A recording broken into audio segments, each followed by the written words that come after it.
Welcome to another Weird Fruit Wednesday video. So today we have a fruit that is usually considered as a vegetable, but is a fruit. We have a tomato. So we have a tomato here. Fun fact for you.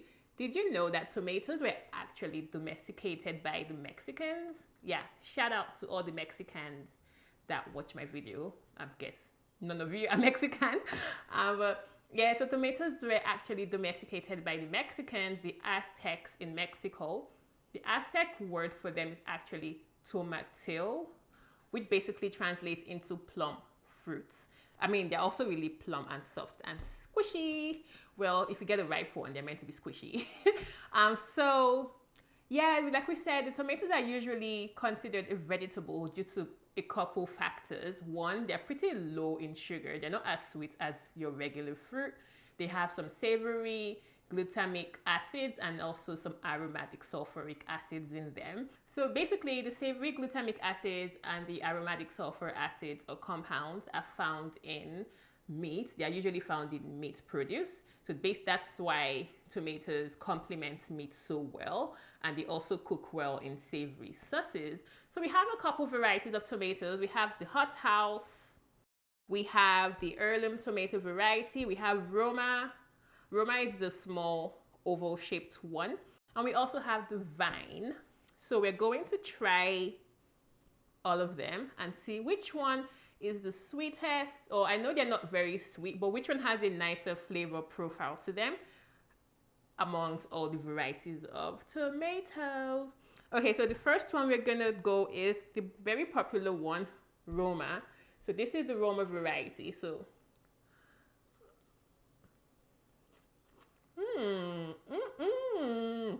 wait, so is this where you say this is like an umami sort of flavor? The Roma variety, it's actually not sweet. I couldn't point to any like sweetness to it. It's a little astringent because there's a little bit of an aftertaste just at the top palate of my mouth. So it's actually very nice to eat. It's bland.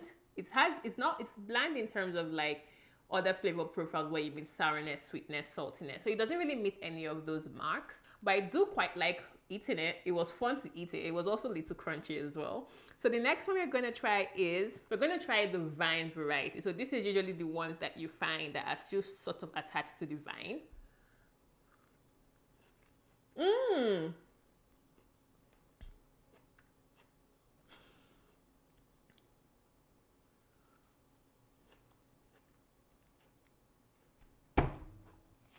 I didn't even know there were differences in tomato taste though. So the vine variety has a more pronounced flavor to it than the Roma. Now that I taste the Roma, it tastes a little tasteless compared to the vine, which usually makes sense because I reckon because there were still some nutrients on the vine, it was able to transfer over to the fruits.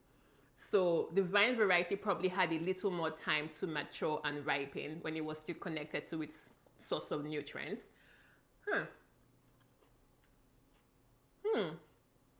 It's also a little sweet as well. It's more sweet. It's much sweeter than the Roma. I'm amazed. Okay, so now we go into this is hothouse.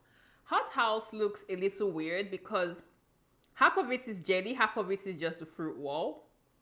So I don't have any high hopes for this one because it's basically half a fruit. So yeah, the hothouse is looking a little sketch.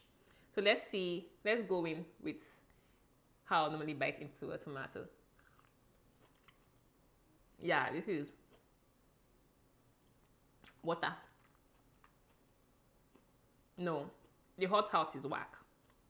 Yeah, that's definitely whack.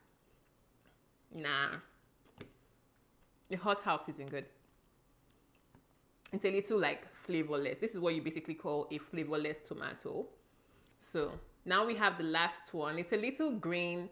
I mean, it can come in different colors. So this one is a little green and is a little greenish brown or reddish green brown. So it's called the heirloom tomato.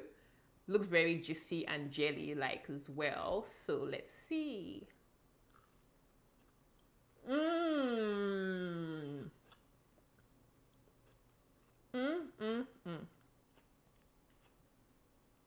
have tasted all 4 varieties that I have. So in terms of flavor, like the tomatoes you usually find at the supermarket are a little flavorless or less sweet, only because they are plucked when they're still green. And in order to make them red, they basically just treat them with some ethylene gas just to make them red and bright and shine at the store. So they weren't actually, the best tomato to eat is one that's plucked straight from the vine. Like it's still freshly ripened from the tree, and that's how you get the full flavor of tomato. But because we live in a capitalist world and farming has become basically capitalist, we want our fruits now and perfect. So we usually wouldn't get that in the tomatoes you pick at the store. But if you really just want something that would fit the bill a little bit, for salads, I'll definitely go with either a vine tomato or an heirloom tomato, because those ones have a really nice flavor to it. If I'm going to cook it, then it doesn't really matter what tomato you use, because, I mean, it's going to be cooked and seasoned and spiced. But yeah, that's tomatoes for you. The worst of them, hothouse, so flavorless, tasteless, useless. Toss it inside the bin if you have it. But the other ones are pretty passable. The Roma makes really good stews, so you can use Roma for stews. But salads, pick up the vine, pick up the grape one. I didn't buy the grape one because everybody knows what a grape tomato tastes like. I didn't get any of that. But you can also use grape tomatoes, or you can use heirloom tomatoes or the vine tomatoes. So yeah, or better still, if you have a backyard, grow your own tomato, okay? Grow it, because you have the best, most flavorful ones in the world. So thank you so much for watching Weird Fruit Wednesday, and I'll see your faces again next week.